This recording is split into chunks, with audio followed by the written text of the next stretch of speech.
Hello guys, मैं हूं सासन। मैं मोहम्मद अशरफ। मैं रहमतुल्लाह। आप देख रहे हैं दोस्तों आपका और हमारा अपना रिएक्शन यूट्यूब चैनल।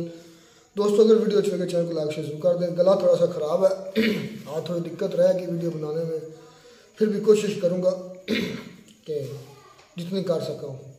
तो चलते हैं आज की वीडियो का PM मोदी साहब का है interview. PM Modi in exclusive interview with थानटनी TV शायद प्रोनाउंसिएशन थोड़ी भी यार मैं गलत बोल जाऊँ तो सॉरी। तो ये है वीडियो तो काफ़ी लेंथ है, सारी तो नहीं हो सकेगी, जितनी हो सके कोशिश करेंगे कि इसको मतलब समेटने की, जितनी बातें हम कवर कर सकें। सारी इतनी देर तो 1 घंटे से भी ऊपर की है, इतनी देर नहीं बैठ जाता। तो देखते हैं पहले वीडियो, जो बातें हैं इस पर भी बाद में बात करेंगे।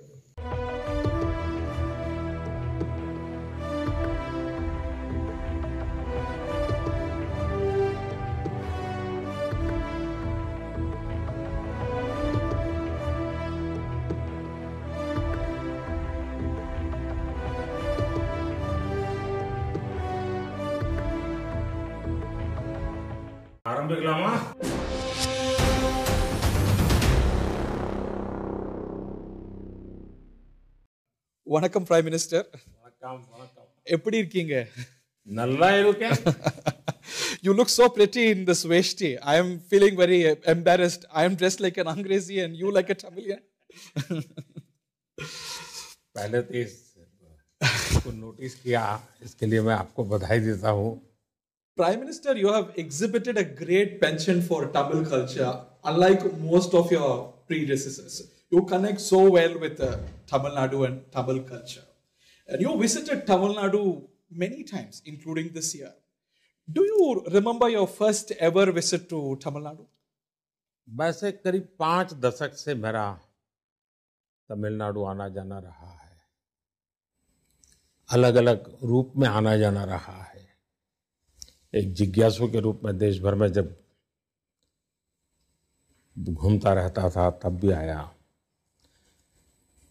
लेकिन अगर मैं कह सकता हूं कि जो चीज़ें के साथ मेरा जुड़ा हुआ, तो जब कन्याकुमारी में विवेकानंद रॉक मेमोरियल बन रहा था, During the Ekta Yatra.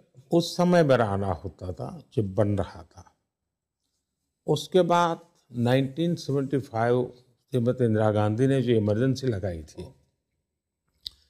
तो इमरजेंसी के दरमियान मैं अंडरग्राउंड था, तो कुछ कोऑर्डिनेशन के काम के लिए मैं पूरे देश में जाता था, तो तमिलनाडु आया था.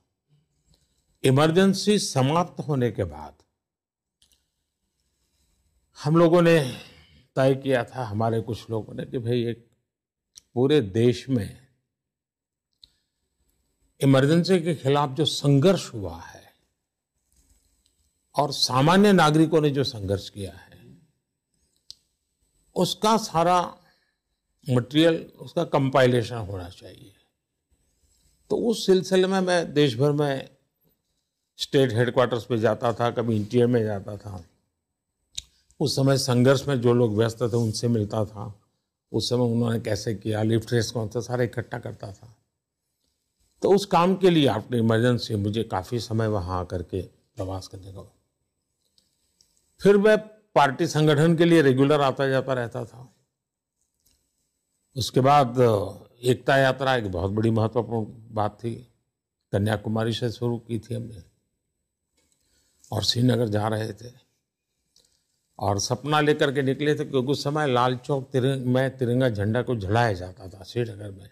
That yatra culminated in 2019 with the full integration of Jammu and Kashmir. तो पूरी तरह जम्मू कश्मीर को जोड़ने वाली वो अवसर था. और खुशी की बात है कि मैं तिरंगा झंडा लेके चला था.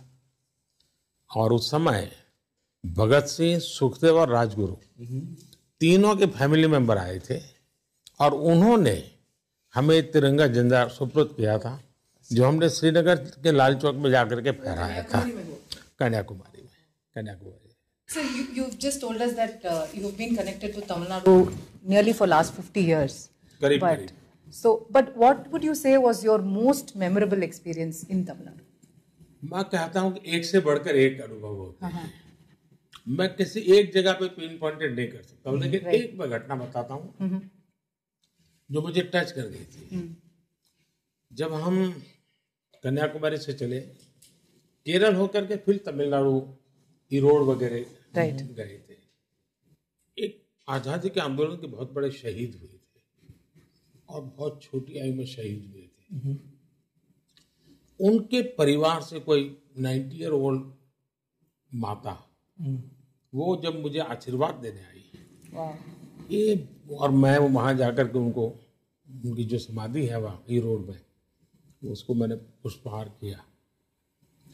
लेकिन उस माँ का भाव, क्योंकि उनके परिवार के वो कौन सज्जन थे वो मुझे रिलेशन याद नहीं रहा है अभी। Poor Kumaran died very young. Yes yes, you are perfectly right. He held on to the national flag and died. तो मेरे मन को वो छू गया, उनका जो ब्लेसिंग और जो भाव था, और कुमारन का देश की आज़ादी के लिए मर मिटने की बात को लेकर वो जो गर्व फील करते थे, वो वाकई यानी जिस काम के लिए हम चले थे तो प्रेरक था। दूसरा, जब हमारी एकता यात्रा जा रही थी तो एक खेत में व्यक्ति चिल्ला रहा था, उसने लंगोटी भर पहना हुआ था, वो खेत में काम कर रहा था, ऐसे रोको रोको रोको। तो हमें लगा कुछ शायद, तो हमने फिर हमारा कॉन्वॉय रोका, वो आया, उसको ज़्यादा समझ नहीं आता था बोलना, लेकिन उसने मेरे हाथ में 11 रुपये दिया।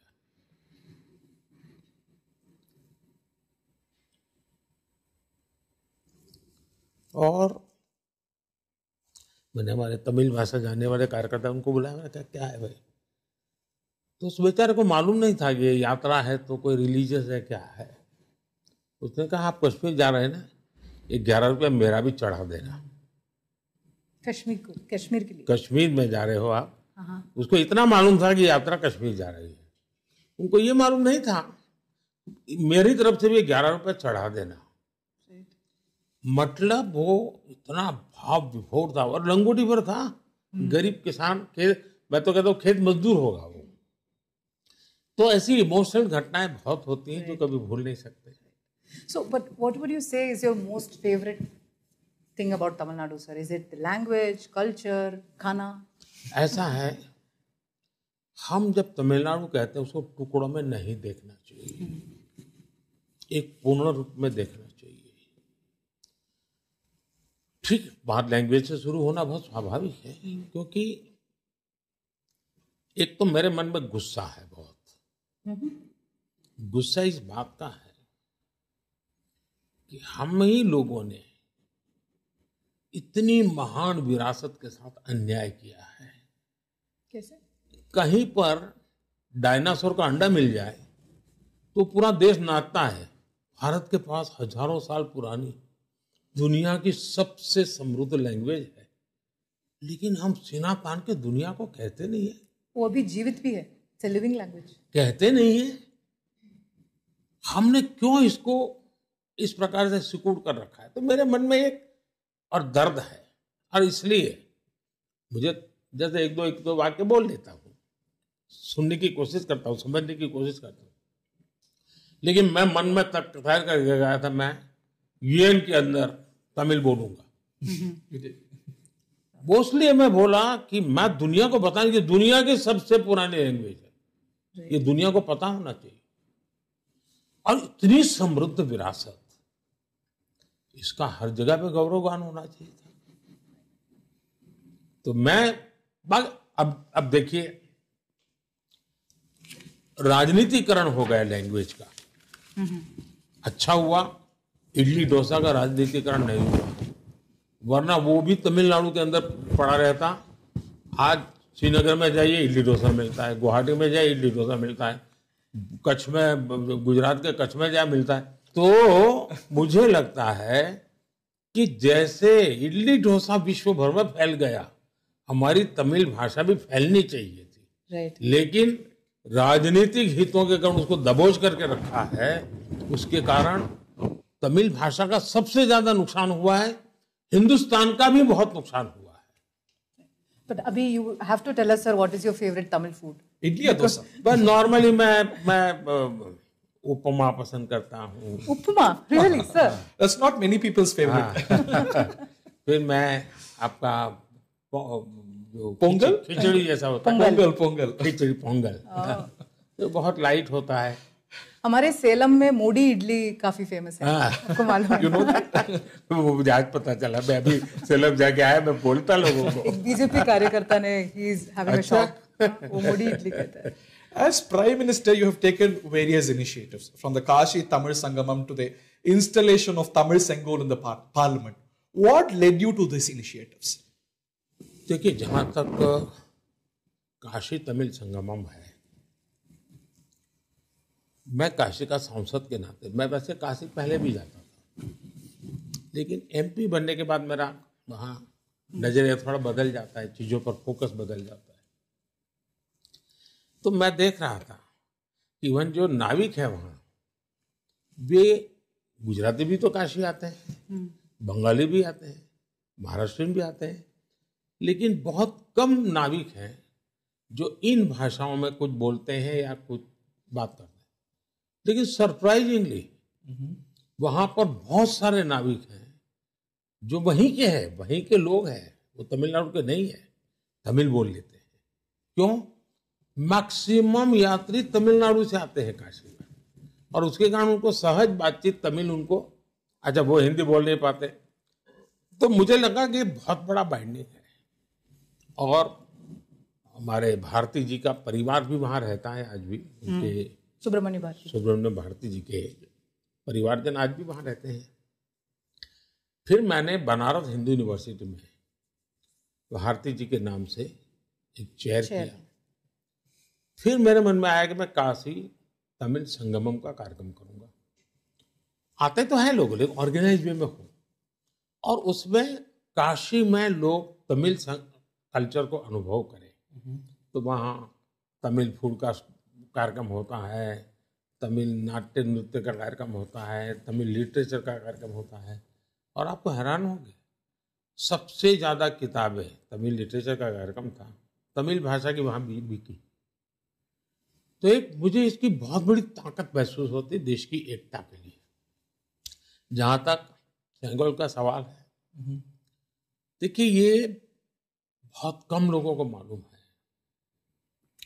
कि भारत की आजादी का सबसे पहला पल जो था, आजादी की पहली पल कि हाँ ये आजाद हुए, वो पल इस सेंगोल के साथ जुड़ी हुई है।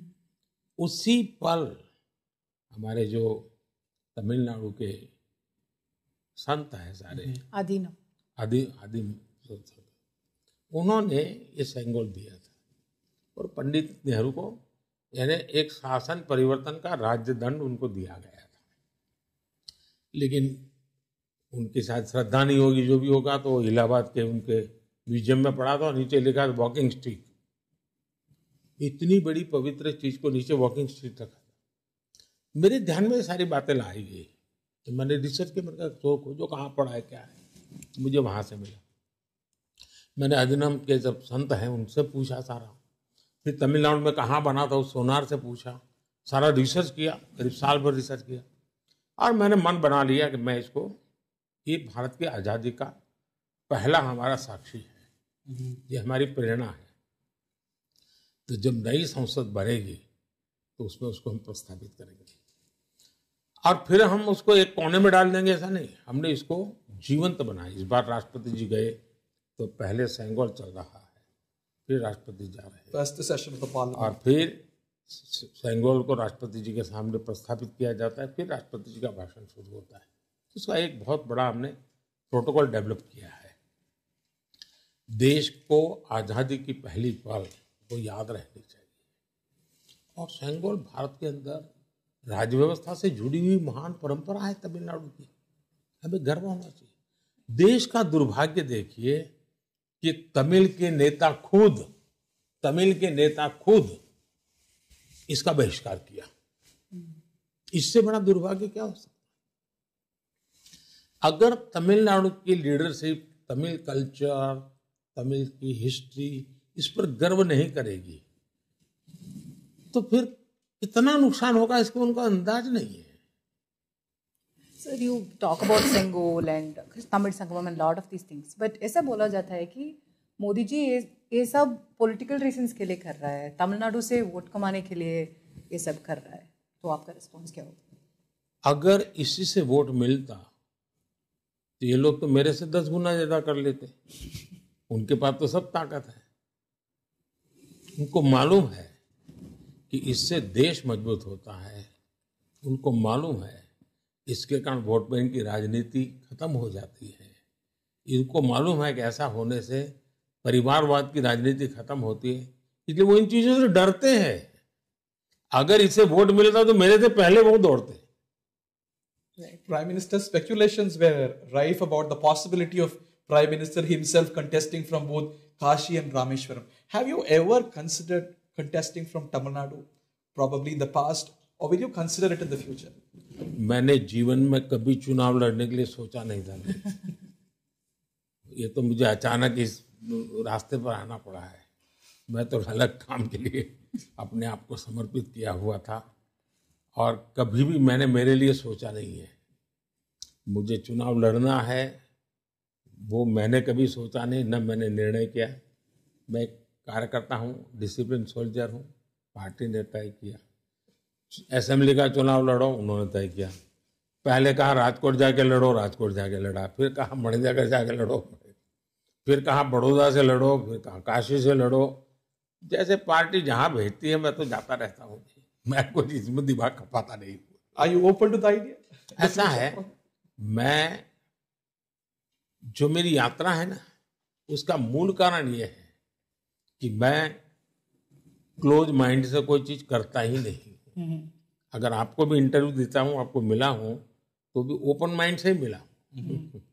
तो ओपननेस ही तो जीवन के विकास का द्वार खोलती है। You speak about विकसित भारत in 2047. इस विकसित भारत रोड मैप में विशेष से तमिलनाडु के लिए क्या प्लान है? पहली बात है कि विकसित भारत, इसका मतलब ये नहीं है कि दिल्ली विकसित हो जाए। भारत का हर कोना, भारत का हर नागरिक वो विकसित भारत का हकदार होना चाहिए। दूसरा, भारत एक फेडरल स्ट्रक्चर है। जब मैं गुजरात से, मेरा मंत्र था भारत के विकास के लिए गुजरात का विकास। यही फिलोसॉफी लेकर के मैं वहां काम करता था। और हम सबका सोचना यही होना चाहिए कि विकसित भारत बनाने के लिए हम विकसित राज्य बनाएंगे। इसलिए पहली बात है विकसित भारत के लिए विकसित तमिलनाडु का संकल्प हर तमिलनाडु के नागरिक को लेना हो। हर तमिलनाडु के नागरिक को देश की तरह ही इसमें जुटना होगा। और मेरा मत है कि तमिलनाडु इतना ताकतवर है कि विकसित भारत का सबसे बड़ा ड्राइविंग फोर्स तमिलनाडु बन सकता है। How do you say that? अब देखिए, वहां कोई भी विषय लीजिए, जैसे मैन्युफैक्चरिंग, आपको टैलेंटेड यूथ मिलेगा। आप वहां मद्रास IIT देखिए, 5G में बहुत बड़ा रोल मद्रास IIT का रहा। और आज हमारा 6G का जो मिशन है, और शायद हम दुनिया में पहले होंगे, उसमें भी IIT मद्रास बहुत बड़ा रोल कर रहा है। मतलब कि टेक्नोलॉजी हो, बहुत बड़ा कंट्रीब्यूशन है। इंडस्ट्री हो, बहुत बड़ा। अब देखिए, किसी जमाने में तमिलनाडु का कोई डिस्ट्रिक्ट में नाम भूल गया, कहते हैं कि 200-300 साल पहले वहां जो चावल किसान पैदा करता था, पर एकरेज जो चावल वो प्राप्त करता था, आज भी दुनिया में कोई उस रिकॉर्ड को तोड़ नहीं पाया जो तमिलनाडु ने किया हुआ है। तंजावुर डेल्टा। यस। अब मुझे बताइए, ये सामर्थ्य है। इस सामर्थ्य को अनदेखा नहीं कर सकते। तो विकसित भारत बनाना है तो ये फोर्सेस हैं जिनकी शक्ति से विकसित भारत बनेगा। उस शक्ति को ज्यादा सामर्थ्यवान बनाना, उस शक्ति को अवसर देना, पूरे देश की ताकत उसके साथ जोड़ देना। ये अब जैसे हम डिफेंस कॉरिडोर बना रहे हैं, मैं पक्का मानता हूं ये बहुत बड़ा भारत को जो आत्मनिर्भर बनाने की बात है, डिफेंस में आत्मनिर्भर बनना है, तो वो डिफेंस कॉरिडोर से बनने वाला है। 2019 you inaugurated it. Right. यानी मेरे मन में साफ है। Prime Minister, despite your best efforts on the political front, Tamil Nadu remains a very tough nut for you to crack. Why do you think so? And do you see that changing in this coming election? ये सवाल ज्यादातर media के लोगों के मन में क्या होता है, तो माफ करना, मैं आपकी भी आलोचना करूंगा, आप ही के टीवी के सामने करूंगा, बुरा मत मानना। दुर्भाग्य है कि हम घिसी पीटी जो थियरीज लेके हैं उसी को लेके चलते हैं और सवाल भी उसी के आसपास करते हैं। क्या मैं राजनीति में हूं इसलिए हर काम राजनीति के लिए ही करूंगा क्या? वोट पाने के लिए करूंगा क्या? सत्ता पाने के लिए ही करूंगा क्या?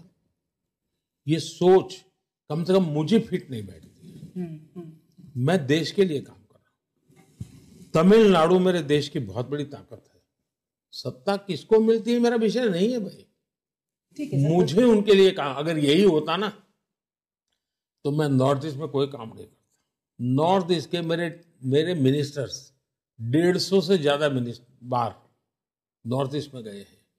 हिंदुस्तान के जितने प्रधानमंत्री हो गए वो सब मिलाकर के जितनी बार नॉर्थ ईस्ट गए मैं अकेला उससे ज्यादा बार गया हूं। इसलिए हर चीज को चुनाव, राजनीति, बीजेपी उसी के लिए तोलना मेरे इन प्रामाणिक प्रयासों के साथ अन्याय होगा।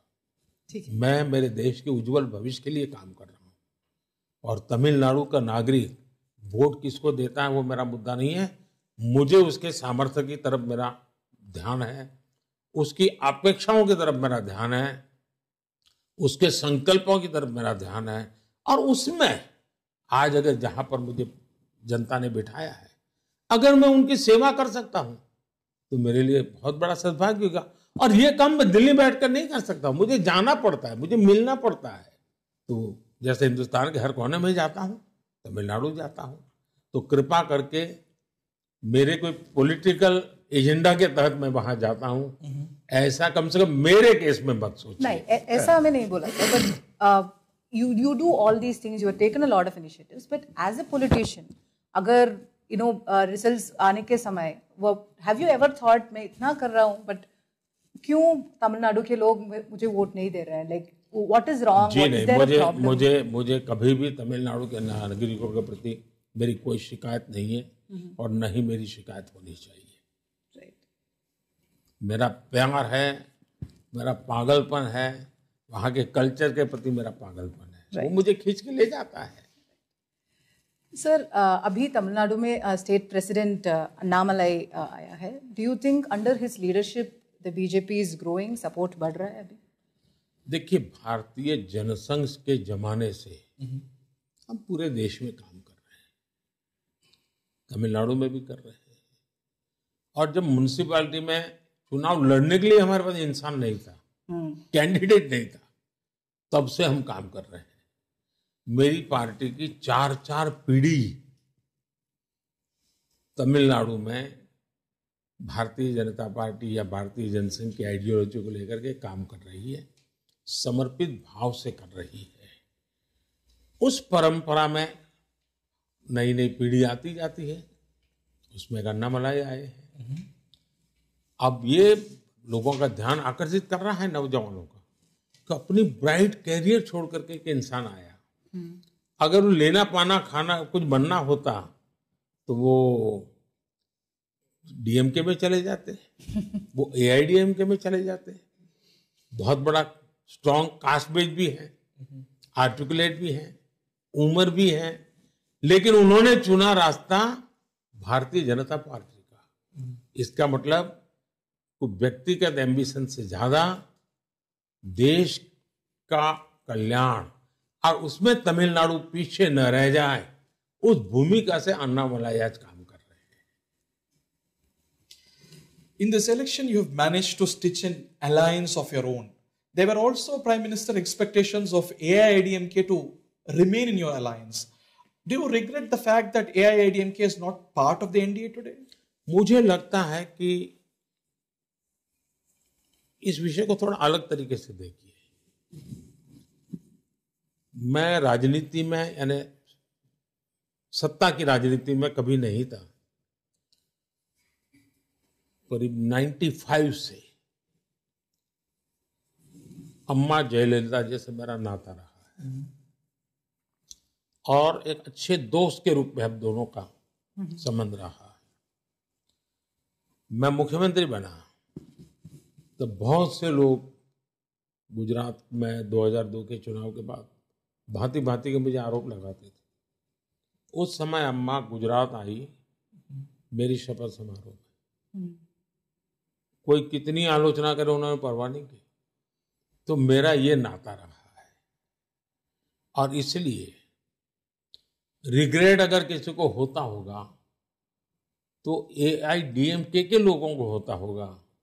हमें रिग्रेट होने का कोई कारण ही नहीं है। गंवाना है तो उनको गंवाना है। Okay. जयललिता जी के सपनों को चोट पहुंचाने का पाप जो कर रहे हैं उनको रिग्रेट होना चाहिए। भारतीय जनता पार्टी को रिग्रेट होने का कोई कारण ही नहीं है। Sir, there are prominently two types of voters in Tamil Nadu. Either I like DMK, I vote for DMK, or I am anti-DMK. तो अगर मैं एक anti-DMK वोटर हूँ, तो AIADMK के बजाय this time why should I vote for BJP? देखिए, Bharatiya Janata party और NDA हमारा गठबंधन इस बार बड़ा मजबूत गठबंधन है और समाज के भिन्न भिन्न पॉकेट्स में ताकतों को जोड़ने वाला संगठन है। भिन्न भिन्न आर्थिक सामाजिक तबके के प्रतिनिधित्व करने वाले दलों का संगठन है। यानी एक प्रकार से एक ऐसा गुलदस्ता है। NDA तमिलनाडु का गुलदस्ता इतना बढ़िया है, समाज के हर व्यक्ति को उसमें अपना पुष्प दिखाई देता है, अपना फ्लावर दिखाई देता है, उसको लगता है कि मेरा है। ये सबसे बड़ा हमारा व्यूहात्मक दृष्टि से सफलता है। जहां तक BJP NDA को वोट जा रहा है वो पॉजिटिव वोट जा रहा है। ये नहीं है तो उसको दो, ये नहीं है तो ऐसा नहीं है। कुछ भी हो जाए इस बार तो इनको वोट देना है। So you think it's not anti-DMK मगर pro BJP? ये किसी का एंटी वोट है नहीं। BJP NDA को पॉजिटिव वोट मिल रहा है। Okay. और पॉजिटिव वोट की ताकत बहुत बड़ी होती है और वो हमारे 10 साल के कार्यकाल, यूथ का जो एस्पिरेशंस है उसको एड्रेस करने का हमारा सामर्थ्य, महिलाओं के प्रति हमारी प्रायोरिटीज, किसानों के प्रति हमारा समर्पण, गरीब कल्याण की हमारी योजनाओं का ग्रासरूट लेवल तक बेनिफिट, ये सारी बातें हैं जिसके कारण आज तमिलनाडु में प्रो BJP, प्रो NDA लोगों का मूड बना है। Prime Minister, let's talk about an event that continues to have its reverberations till today. Ram Mandir Pran Pratishtha. What thoughts crossed your mind when you first entered the shrine and you performed the first Aarti to Ram Lalla? बहुत ही बड़ा भावुक सवाल आपने पूछा है। देखिए, जिस समय मुझे अयोध्या के इस ट्रस्ट के ट्रस्टियों ने आकर के निमंत्रण दिया, प्राइम मिनिस्टर को बहुत निमंत्रण आते हैं, लेकिन इस निमंत्रण ने मुझे जगदोल दिया। और जब से निमंत्रण मिला तब से मैं एक प्रकार से उस स्पिरिचुअल एनवायरनमेंट में डूबता गया। मेरे पास शब्द तो है नहीं कि मैं इसका वर्णन कर सकूं। और जो बड़े विज्ञान और अध्यात्म को दुश्मन मानते हैं एक दूसरे का, उन लोगों के लिए हो सकता है मेरी बातें बहुत बड़ा मजाक का एक हथियार भी बन जाए, लेकिन मैं कुछ और अनुभव करने लगा और अगर वाइब फील करने लगा। उसके बाद मैंने एक तय किया कि मैं 11 दिन का अनुष्ठान करूंगा।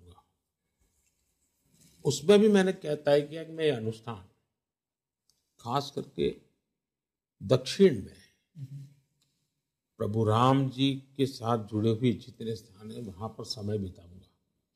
पार्टी का भी काम करूंगा, सरकार भी काम करूंगा, लेकिन मेरा बाकी समय में अपना स्पिरिचुअल एक्टिविटी में लगाऊंगा। और उस 11 दिन के अनुष्ठान में मैं एक प्रकार से पूरी तरह अंतर्मुख हो चुका था, मेरे मन में यही भाव था।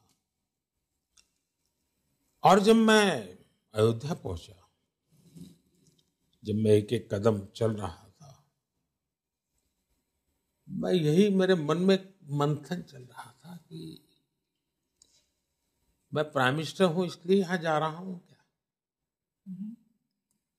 कि मैं भारत का एक नागरिक के नाते जा रहा हूं। और मैं हमेशा फील करता था कि मैं वैसे ही 140 करोड़ देशवासियों की तरह मैं सामान्य भक्त के रूप में जा रहा हूं। कोई मेरे आसपास भी कहीं पीएम मंडरा नहीं रहा था, मैं उससे परे हो चुका था।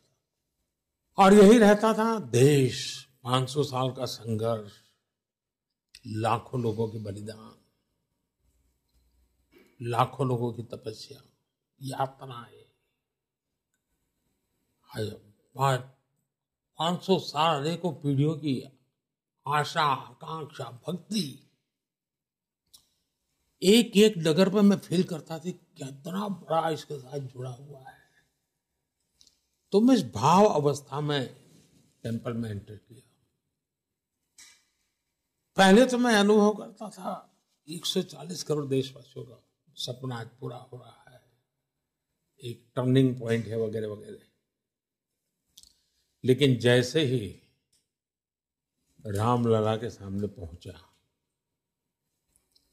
तो पहले मेरी नजर उनके चरण पे गई और दूसरी मेरी नजर उनकी आंखों पे गई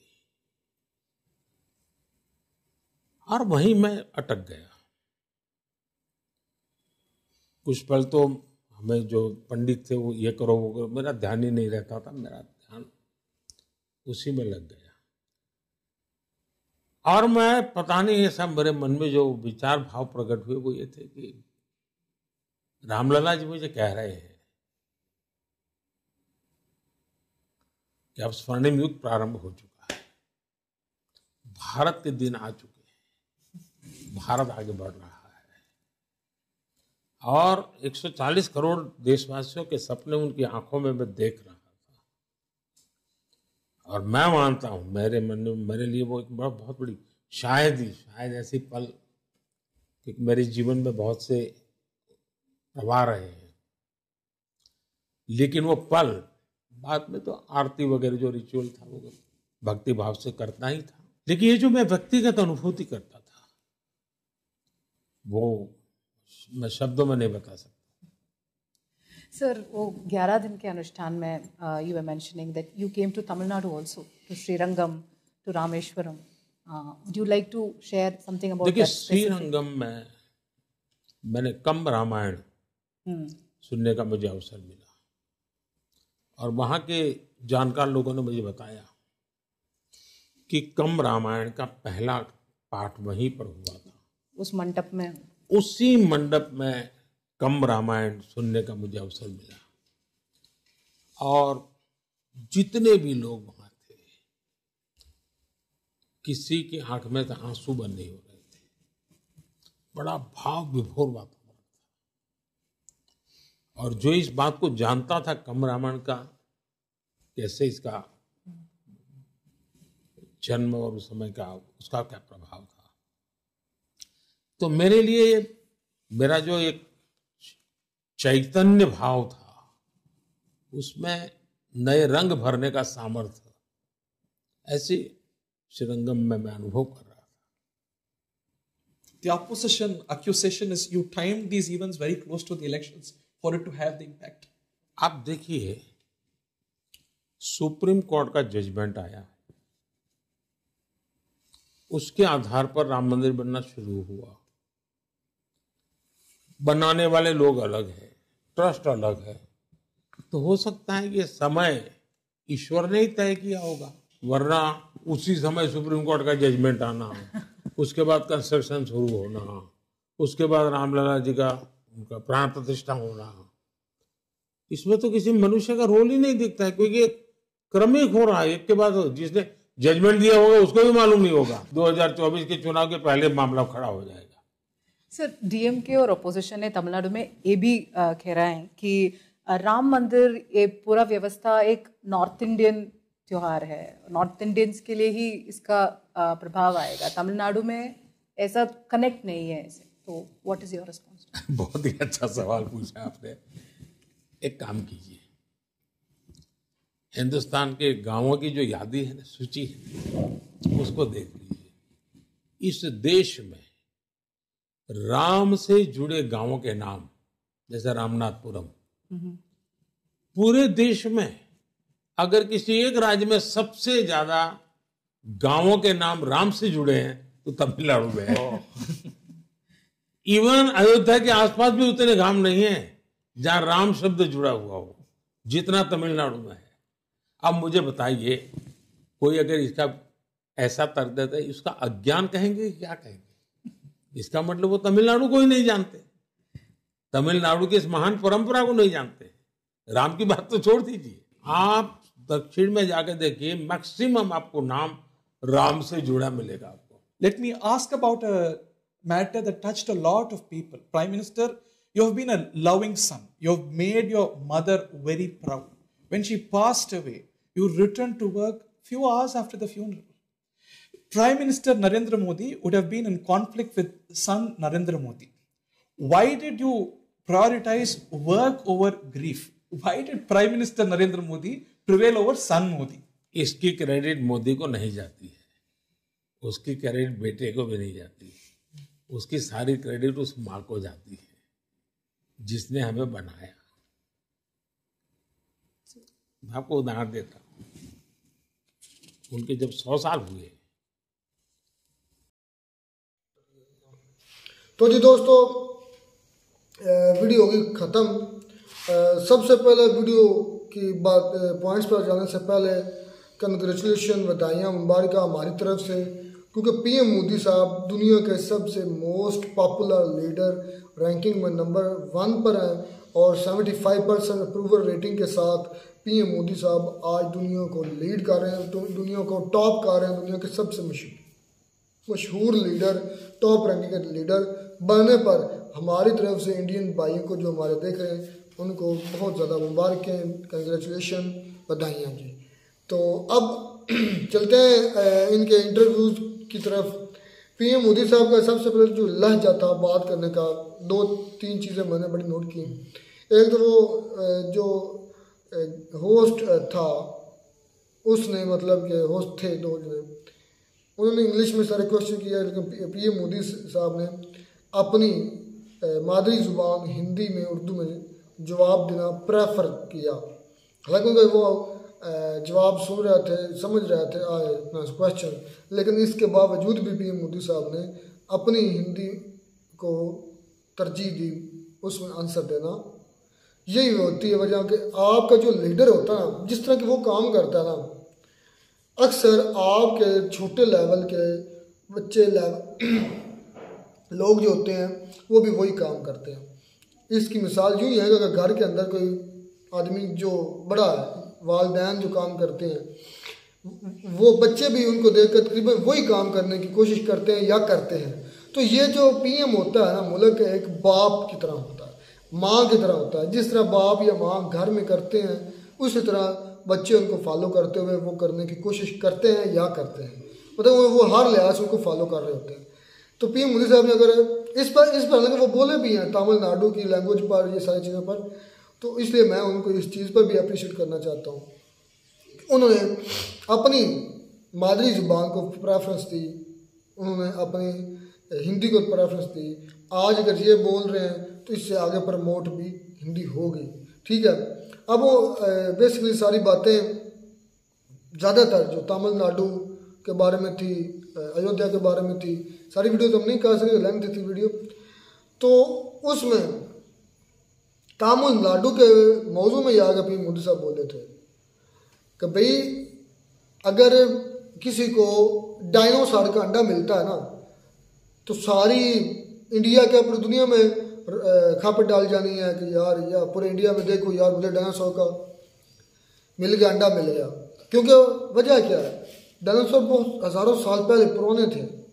अगर आज भी उसका वजूद है तो इसका मतलब है वो बहुत बड़ा अजूबा है, ठीक है, उसको आज भी अंडा मिलता है। इससे मुझे मतलब कि ना एग्जाम्पल दी कि तमिलनाडु की ज़ुबान या इंडिया की ज़ुबानें आज से नहीं हज़ारों साल पुरानी हैं। तो इस पर हमें लोगों के साथ इस पर बात करते हुए हमें गर्व महसूस करना चाहिए। बिल्कुल यार, देखें पीएम मोदी बड़े ना उनका जो तरीका था ना आवाज करने जो बात करने का डायलॉग का तरीका था ना, वो बड़ा शानदार था। देखें कि सबसे ज्यादा मैंने देखा है कि जो डॉक्टर जयशंकर है फॉरेन मिनिस्टर, वो भी ऐसे ही करते हैं, आराम आराम से रुक रुक कर जो है ना बात करते हैं, क्लियर बात होती, समझ आती है, बिल्कुल ऐसे सोच कर बात करते हैं। और पीएम मोदी का तो फिर अपने लेवल है। तो इन्होंने बातें की अपनी कंट्री के बारे में, कहा है कि हमने उसके साथ अन्याय किया है तमिलनाडु के साथ। इंटरव्यू इसका इनका था इतनी खास, मतलब कि ये अपनी जो कंट्रीज के बारे में डिस्कशन थी, 2 सिटी, एक अयोध्या पर थी और दूसरी हमने भी हाफ की है, लेंथ बहुत ही बिल्कुल, दूसरी बहुत ज्यादा लेंथ थी, तो हमने इतनी ज्यादा नहीं की क्योंकि देखने वाले भी बोर हो जाते और भाई हम भी बैठ कर इतनी थक जाते। 1 घंटे की वीडियो है। ओवरऑल पीएम मोदी की बातें सुनी है, तो पीएम मोदी को मैंने जो वीडियो का निचोड़ निकाला वो ये है कि वो अपनी कंट्री को ऊपर ले जाना चाहते हैं हर लिहाज से। कह भी रहे हैं कि इंडिया आगे जा रहा है, इंडिया के लोगों के अंदर आंखों में ख्वाब देख रहा हूं मैं, और वो ख्वाब पूरे होते हुए देख रहा हूं। जिस तरह उन्होंने लैंग्वेज की बात की है ना कि हमारे जो लैंग्वेज को ऊपर ले जाना चाहता हूँ, लोगों को, दुनिया को बताना चाहता हूँ कि देखिए ये बड़ी एक अहम लैंग्वेज है, ये पुरानी हिस्टोरिक जो है ना ये लैंग्वेज है। तो मतलब कि देखिए कि पीएम साहब की, पीएम मोदी की पूरी कंट्री के ऊपर, हर स्टेट के ऊपर जो है ना नजर बराबर है।